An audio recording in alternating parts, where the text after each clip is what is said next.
Hello friends, my name is Jana Eubank, diving right into my April 2025 hip kits. The kits this month are so adorable, and I know I say that every month, but I'm really loving all of the stitchy inspired details in the kit this month. So I wanted to start off with three of my favorite products, which was really difficult, but I wanted to use the pattern paper, of course, with the stitch details. There are some adorable puffy stickers that I'm going to add in here.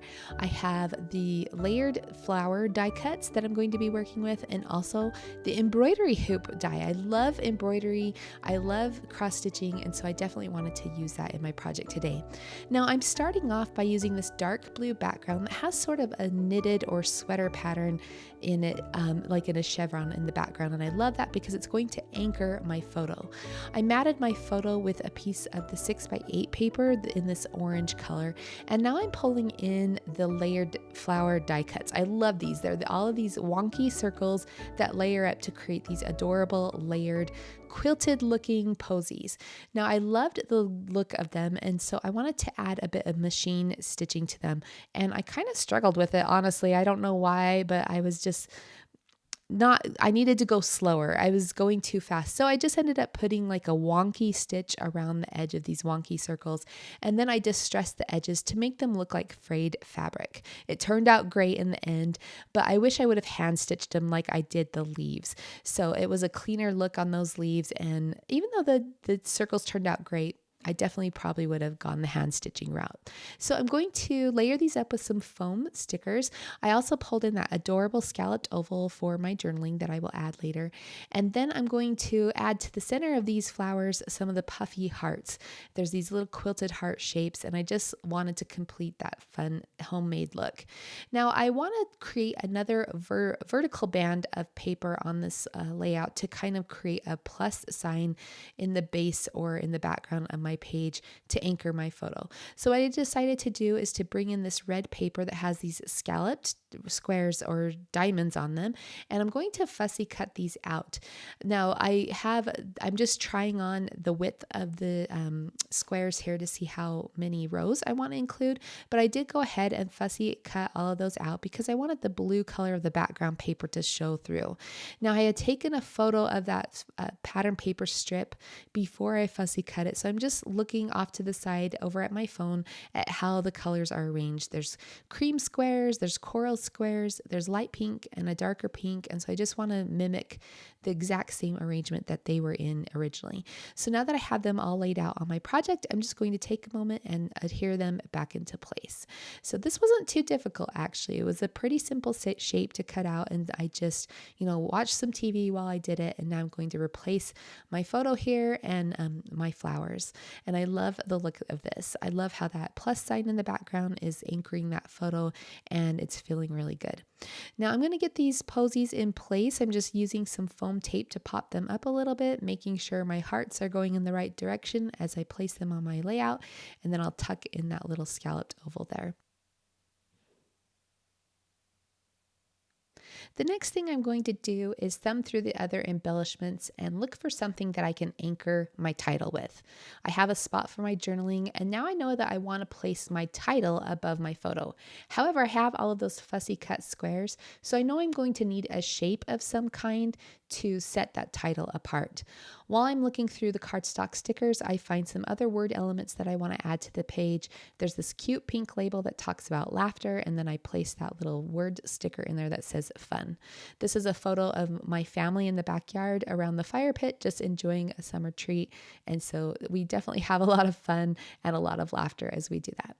Now, as I'm thumbing through the embellishments looking for a shape, I'm just trying on some other shapes. There were those adorable circles in the chipboard pieces that look like the tops of spools of thread. I thought those might work. And then I popped those in there just to try them out. And then I'm heading over to the cardstock die cuts. Now, there was a large journal shape in the cardstock die cuts that I thought might work to anchor my title. But while I was in there, the house caught my attention. I also was looking at the cute little critters and decided to add the bird to the top left edge of my journaling oval. And then I also picked out that green gingham tab that I'm going to place on the right side of my photo. I wanted to stamp a phrase in that tab, and so I went to the Pocket Life stamps and I stamped the phrase, "You are my people," because my family, they are definitely my people. We love hanging out together, and that phrase is perfect for this layout.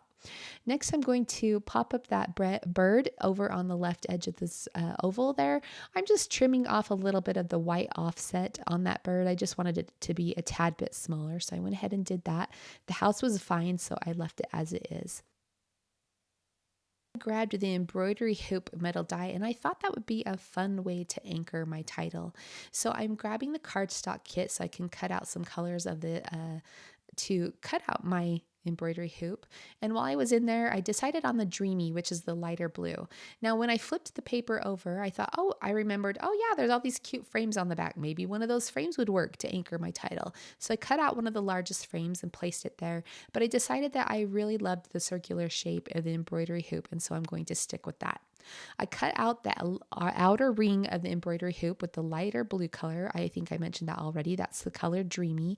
And then I'm going to use the green color to cut out the little pin. Instead of cutting into the large sheet for this small little piece, I just cut a little snippet from the cover sheet. And so I cut that out there. And I'll just go ahead and adhere that to the back of this outer frame piece. I also cut out the inner circle with a piece of white cardstock from my stash. And then I used the little hole plate to add the holes to that white cardstock. I took a minute to punch out all the holes with my paper piercer, and I'm ready to work on my title. So I'm going to use the foam alphabet stickers here to place my title across the center of this embroidery hoop. It will take me a minute to get those centered there and help them to fit. And now I'm ready to add some stitching. I didn't really have a plan, so I just started stitching. I thought I might do like a little arrow accent here. I kind of end up turning that into a sideways flower in the end, but I do put those on either side of the word time to just fill in that space. And then above and below the title, I went ahead and stitched a zigzag above and below. I will also come back in with another thread in a coral color and add in some straight lines above the zigzag. So I did go ahead and put another blue zigzag above the title. I'm just filling in those open spaces there, and there's the completed embroidery that I did. I'm going to adhere that white circle on top of the light blue circle just because I didn't want the darker blue to show through and kind of, be a little busy behind that embroidery. And so I'm going to place that light blue behind there. I'm just popping that up with some foam tape because the knots on the back are a little bit dimensional. So I went ahead and did that. And then I'm also adding some 1/8 inch foam strips around the back of the embroidery hoop just to bring everything up to level. I'll go ahead and arrange the title in the area that I want next to the house, and then I'm just going to pop in the outer frame and it space out perfectly. Now I wanted to add another little die cut or critter up here next to the embroidery hoop, and we are a cat family. So I definitely gravitate towards the cats. So I picked out this adorable citron, or I was going to say chartreuse. I don't think it's chartreuse. It's more of like a lime green or citron color cat in that floral pattern, which is so cute. And then I went back over to the Puffy stickers and found these little floral stems that I'm going to add next to the house and next to the cat just to build out these little scenes that are happening around the page. I also spotted these adorable puffy butterflies, and I thought they would make cute little friends for our kitty up at the top of the page. So I placed 2 up there. I placed the third one down by the laughter label, but I will switch that out and place that back at the top of the page eventually and add another little floral stem down by that laughter in its place. So I wanted some kind of anchoring element underneath my photo, and I decided to go back to the pattern paper, and I found this adorable paper with all of these embroidered lacy edges on it. So I cut out this one at the top of the page, and I'm going to just tuck that there underneath my photo. I like that it repeats the green color of the tab. It also repeats the green color of the leaves in the florals. And and then it gives a nice little shelf for my photo to sit on. So I'll take a minute to put those in place, and then that will complete the layout. So these are the April 2025 hip kits. They're so cute, so much fun. I love all of the stitching details. They just add that nice, homey, cozy look to your projects. You know, families are stitched together with love, right? So this paper pack works well for any family type memories. I think it's so fun for like summer picnics or little events happening in the backyard. Maybe you're a quilter, or maybe you like to stitch and you want to create a little mini album featuring all of the projects that you've created over the years. How much fun would that be? I have so many ideas for this kit, and I can't wait to create another layout with it. So be sure to come and check out the Hip Kit Club Facebook group. Come hang out with us. Watch the YouTube channel. The designers are posting inspiration here daily. Also our Instagram page. However you are on social media, you can find Hip Kit Club on Facebook, Instagram, and YouTube, and we'd love to have you join us. All right, friends, my name is Jana Eubank for Hip Kit Club, featuring the April 2025 kits called A Touch of Whimsy. Thanks so much for joining me today. Here's a few detail shots to close out this video, and we'll see you next time.